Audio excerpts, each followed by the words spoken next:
Guys welcome to my new blog और आप सबको हमारे छोटे से ब्लॉग में स्वागत है। तो रमजान के हार्दिक शुभकामनाएं आप सभी को, मुस्लिम भाई लोगों को। और हम लोग देखो अभी ये काली खतरा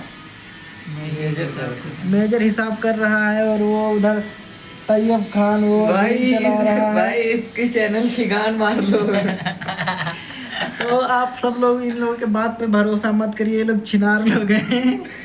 भाई इसकी चैनल की गान मार दो, लाइक मत करना, अनसब्सक्राइब करो सब लोग। खड़े होते हैं ये जो है ये हाईवे पे जाकर 150 रुपये में खड़ा होता है। मेरा लंड खड़ा होता है भाई।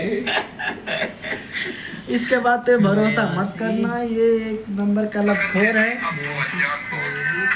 और आप सभी लोग हमारे छोटे से ब्लॉग को लाइक करो, कमेंट करो एंड शेयर करो, क्योंकि हम बहुत दिनों के बाद ये ब्लॉग बना रहे हैं, क्योंकि हम टकले हो गए थे ना, इसीलिए हम वीडियो नहीं बना रहे थे।